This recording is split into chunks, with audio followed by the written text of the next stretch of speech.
দীপা আর সৌরভের 5 বছরের প্রেম। দুজনেই কর্পোরেট সেক্টরে কাজ করে। দীপা কন্টেন্ট রাইটার আর সৌরভ সফটওয়্যার ডেভেলপার। কলেজ জীবন থেকে শুরু হওয়া তাদের প্রেম সম্পর্কে বাড়ির লোক থেকে বন্ধু বান্ধব সকলেই মোটামুটি অবগত। দীপা আর সৌরভের মধ্যে মনের মিল থাকলেও অনেক ক্ষেত্রেই মতের মিল হয় না। যদিও তাদের ভালোবাসা আর পারস্পরিক বোঝাপড়াই হলো সুদীর্ঘ 5 বছরের সম্পর্কের প্রধান ভিত্তি। যদিও ইদানিং কাজের চাপে সৌরভ সত্যি দীপাকে একটুও সময় দিতে পারছে না। আসলে বেসরকারি অফিসে প্রমোশনের সঙ্গে যে পরিমাণ কাজের চাপ বাড়ে তা মোটামুটি সব প্রাইভেট এমপ্লয়ি জানেন, দীপাও জানে, কিন্তু তাও তার মন মানতে চায় না। একজন মানুষ যতই ব্যস্ত হোক না কেন, 24 ঘন্টার মধ্যে কি তার জন্য 15 মিনিট সৌরভ বার করতে পারবে না? দীপা কিছু বললেই সৌরভ একটা কথাই বলতো, দীপাকে নাকি তার পাওয়া হয়ে গেছে, তাই আর হারানোর ভয় নেই। আর দীপা তো আর 5টা গার্লফ্রেন্ডের মতো অবুঝ নয় যে সেই সৌরভ বা তার কাজের চাপকে বুঝবে না। কিন্তু দীপা তো গত 6 মাস ধরেই বুঝে আসছে, আর কতদিন। মাঝে মাঝে দীপার এই সম্পর্কে খুব একা মনে হয়। সম্পর্কটা টিকিয়ে রাখাটা যেন একা তারই তাগিদ। কতবার মনে হয়েছে নিজের প্রথম মৌ বানানোর মুহূর্তটা বা বসের থেকে প্রশংসা পাওয়ার ছোট ছোট মুহূর্তের আনন্দ সৌরভের সঙ্গে ভাগ করে নেয়। কিন্তু ফোন করলি ওপাশ থেকে একটাই উত্তর, এখন খুব বিজি আছি, একটু পরে করি প্লিজ।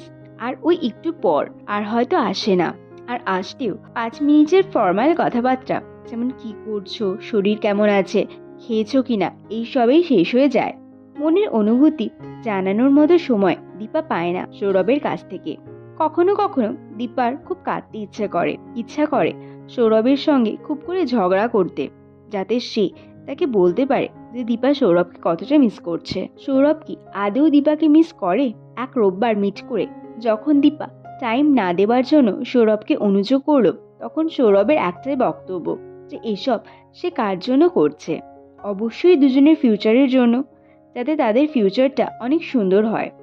সে দীপাকে রাজরানী করে রাখতে চায়, কোনো অভাবই রাখতে চায় না। কিন্তু দীপা কি চায় সেটা তো সৌরভ একবারও জানতেও চাইল না। সে আদৌ রাজরানী হতে চায় কিনা। দীপা নিজেও জব করে, আর নিজের মেটেরিয়ালিস্টিক চাহিদাগুলি পূরণ করার ক্ষমতা দীপার আছে।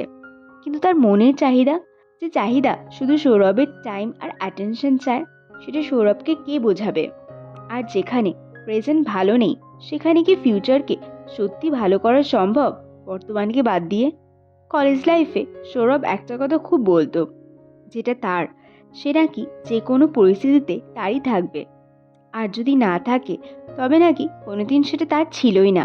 আচ্ছা, কারোর হয়ে থাকার দায় কি শুধু একজন মানুষেরই হয়? অন্য মানুষটির কি কোনো দায় নেই তাকে উপযুক্ত ভালোবাসার, যত্ন আর সময় দিয়ে ধরে রাখার? কারণ যে কোনো সম্পর্কই তো দ্বিপাক্ষিক। একপাক্ষিক হলে সেটি বেশি দিন টিকতে পারে না। এটা ঠিক যে খাঁচার পাখি যদি কোনো মানুষের থেকে সেই পরিমাণ যত্ন আর ভালোবাসা পায়, তখন বন্ধনহীন মুক্ত আকাশ অপেক্ষা তার কাছে ওই খাঁচাটাই শ্রেষ্ঠ বলে মনে হয়, আর সে ওই খাঁচাতেই ফিরে আসে। কিন্তু খাঁচাতে থেকেও সে যদি ওই ভালোবাসা আর যত্ন থেকে বঞ্চিত হয়, তাহলে সে সুযোগ পেয়ে যদি একবার বাইরে বেরিয়ে যায়, তবে কোনো দিন আর খাঁচায় ফিরে আসবে না। কারণ এখানে যে খাঁচার বন্ধনের চেয়েও ভালোবাসার বন্ধনের দৃঢ়তা অনেক বেশি। আর এই বন্ধনে আজও পশু পাখি এমনকি মানুষও বাধা পড়তে বাধ্য।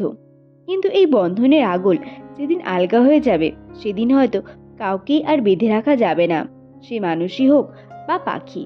আর তখনই হয়তো মনকে সান্ত্বনা দেবার জন্য এই বাক্যটি যথোপযুক্ত বলে মনে হবে, যে সে তো আমার কখনো ছিলই না, তাই ছেড়ে চলে গেছে।